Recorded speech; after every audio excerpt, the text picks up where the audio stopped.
Oh hi, hello there, it's me, Morgan Wood. Welcome to another video. So today I'm going to get in drag and I'm going to talk about something I don't often talk about on this channel. Just this little TV show you may have heard of called RuPaul's Drag Race. So I'm going to go glue down my brows and I'll be right back. Alright, I'm back, and I'm actually planning today to do a makeup look inspired by Gottmik, a contestant from season 13 of Drag Race. You may remember if you've watched this channel before that I've also done my take on Trixie Mattel's makeup, so let's get into it. I'm going to start with primer and do it very generously.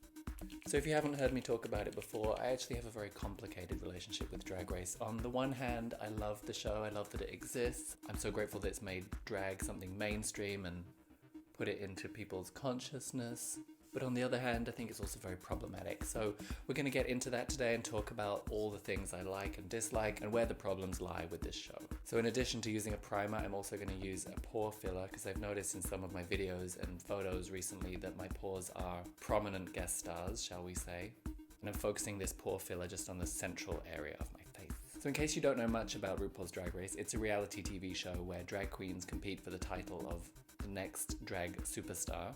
So it's a competition, and it's not new. It's now had 13 seasons in the United States, as well as being franchised around the world and having seasons of All Stars. I think in total there are like 26 seasons.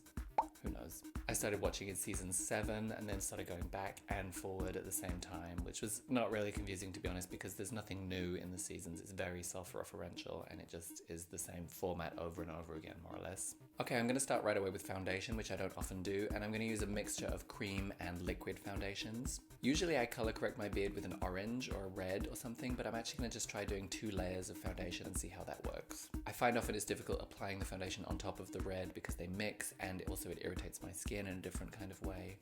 So let's try something new, why not? So with my TV paint stick, I'm just going to swipe this on the bottom half of my face. And with a damp sponge, I'm going to blend that out. Yeah, I think this is going to work. And I'll do the same on my eyebrows. Smooth and hairless. So I started doing drag myself in July 2018. I had previously, when I was 13 years old, seen the film Priscilla, Queen of the Desert, which, if you don't know, is about 3 drag queens traveling across Australia in a school bus. After I saw that film, I had a revelation. I was like, I'm gonna be a drag queen when I grow up. But I put that away for 20 years in the closet because of, internalized homophobia. And it was seeing Drag Race for the first time that kind of reminded me that that was something I was interested in and wanted to pursue. Okay, now I'm going to get into this liquid foundation. I'm going to use this one by Hero, which I've actually used before, though I found it to be a little bit too yellow for my skin, so I've mixed it with a little bit of red eyeshadow. Let's see how this goes. Okay, I think that works color-wise. So now let's add some highlight. About a year after starting drag, I started hosting my own shows here in Berlin. And I must say, I think a big part of the reason that that was possible, because drag is so popular now, is because of Drag Race. I'm grateful that Drag Race has made drag more mainstream because it allows for shows like mine to exist. Okay, that highlight doesn't feel especially high, so I'm going to add a bit of white to the central spots on my face. Okay, something else I don't often do, but I've seen a lot of beauty YouTubers do it, is setting the under eye immediately, even though I'm not ready to set the entire face. I guess it stops creasing or something. Okay, good.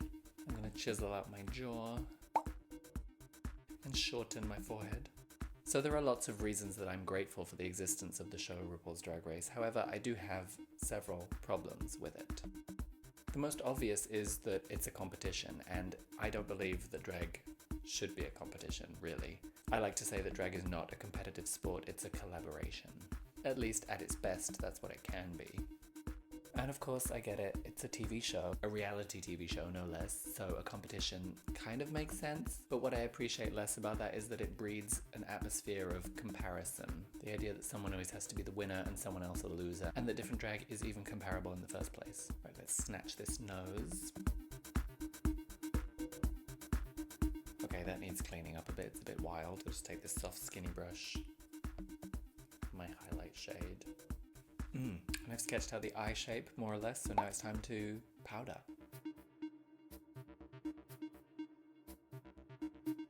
Alright, now let's bake, because I'm going to start doing the eye makeup. So my other main issue with the show is about diversity. And yes, don't come for me, certainly the show has a lot of diversity in terms of race and ethnic backgrounds, although although arguably there is an underrepresentation of Asian and Indigenous queens on the show. There is quite a lot of diversity in age, though it seems to me that in the more recent years of the season, especially among the winners, they tend to lean younger. There's certainly a lot of range in terms of skill level. There are queens on the show who've been doing drag for many years, and there are ones who've just started or been doing it for just a few years. And I guess there's some diversity in terms of class background. But clearly the main issue here is that there's quite an obvious lack of diversity in terms of gender identification. For the amount of drag queens there are who identify as trans, it's surprising how few trans drag queens there are on RuPaul's Drag Race. Certainly there have been some, but until now there's never been an openly trans contestant cast on the show. There are several drag queens who've come out of this show who are trans, but they all came out as trans after or during their appearance on the show. So we're going to start on the eyes first by taking this black liner and sketching out the eyeliner shape. And lest you forget, in 2018, RuPaul herself said that she probably would not allow trans women who've undergone gender-affirming surgery to compete in the competition. And she equated it with taking performance-enhancing drugs as an athlete. Okay. I mean, this is deeply problematic. And yes, I know she did go back on her words, and she since then has cast or recast trans performers on the show. Notably Gia Gunn on All Stars 4, which, if you ask me, I think was just a PR move. And now, of course, on season 13, Gottmik, who is not a trans woman, but a trans man. Okay, I'm now going to outline the crease with some black and then start on the eyeshadow. So above the crease, I'm going to do a kind of selection of neutral tones, that is neutral for my skin. So I'm going to start with the lightest one and then build up to the darkest. So I'm just starting by patting this on. And I'm going to bring it round under the eye a bit too. Okay, I'm realizing that this eyeliner is not big enough and also that I need to draw a line under the eye, so I'm going to do that. Okay, this feels more comfortable. So now I'm going to deepen and warm up this eyeshadow a little bit. Like I said earlier, I'm glad that this show exists and that it's become so mainstream because it's allowed for drag to become much more popular. And with its popularity comes the fact that this show is now seen as the face of modern drag.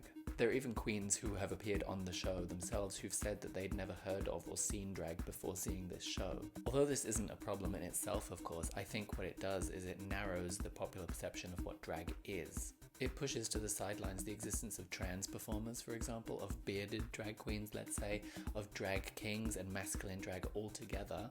I mean, there are some exceptions that we see on Snatch Game, for example. Although because of this show, I think as a viewer, it would be very easy to assume, if you don't know anything else about drag, that drag is just done by cis gay men, and it all has to be high femme and super glamorous. Not that I'm saying there's anything wrong with that kind of drag. It's perfectly valid, but there are other kinds too, which are equally valid. Okay, and I'm going to take a fluffier brush and try and marry some of these eyeshadow colours. Okay, so now I'm going to cut the crease and add some white underneath the eye. In fact, let's talk a bit about masculine drag representation on Drag Race. Like I said, there have been a few examples of masculine drag being successful and well received in the Snatch Game. Overall, however, masculine drag is not well received on this show. I get the perception from the producers, from Ru, whoever it is that's behind making the decisions on this show, that really drag must be feminine and highly feminine and glamorous in order to be successful. This has changed a little bit in recent seasons. We can look back at Crystal Method in season 12. She very successfully did a masculine drag character on stage and was praised for it. But otherwise this is not encouraged. Androgynous drag, however, may be more tolerated on the show, but the problem is that drag is not just masculine or feminine or androgynous. It can be all of these things, and the fact that the show does not represent it and does not encourage those things, I think is damaging ultimately to the community. Okay, I'm now going to go in and powder contour and add some color back into the face and some highlight. Now, from everything I've said, it might sound like I really don't like this show, which is not true. I do actually enjoy it and I find it very watchable and compelling, perhaps even addictive. So while I do find it problematic, I do enjoy the show and I will watch probably every single episode, and I could name the vast majority of the queens who've been on there before. But it's not perfect. Not like this. Okay, now I'm going to add some highlights, and I'm going to do it by spraying this brush, because I recently learned that a slightly damp brush will make the highlight shinier.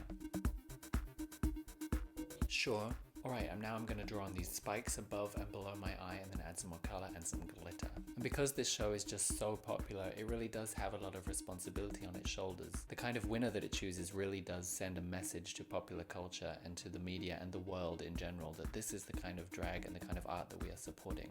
It could actually be a pretty big deal if we had our first ever openly trans contestant win Drag Race.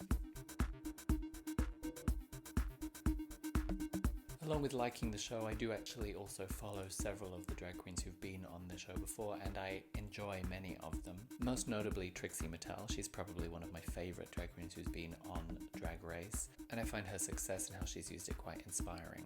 But she, like anyone else in the public eye, is not perfect, and she has said some problematic things before. Ultimately, this show is a form of entertainment, and I like to treat it as such. But it's such a big part of our culture, and as a drag queen myself, I thought it would be smart to make a video about this. Because I do generally shy away from talking about the topic at all, mostly because I think the show gets enough exposure and it has a huge audience already.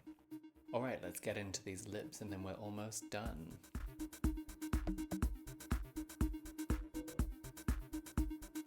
Another spritz of setting spray. Pop on these lashes.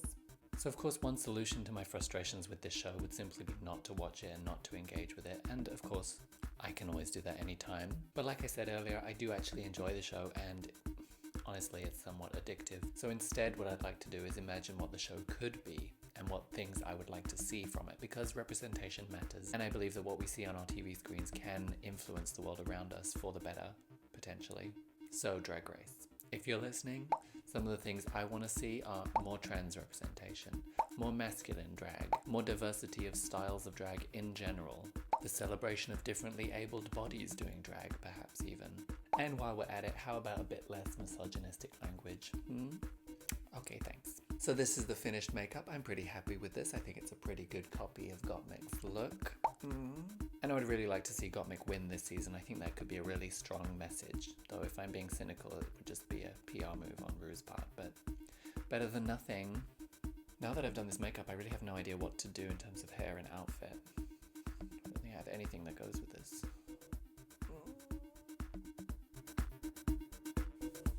How about this?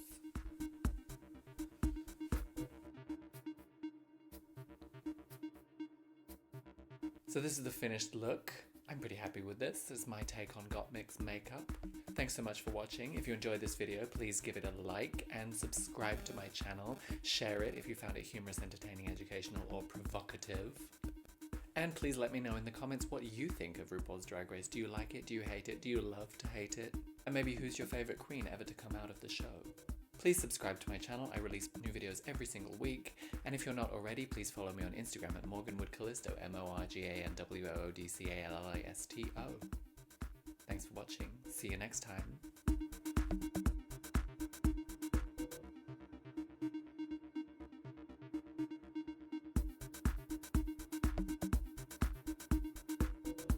Also, by the way, I don't know if you noticed, this is a green screen behind me.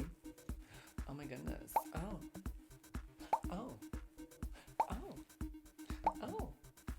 How fun. Call me the green screen queen.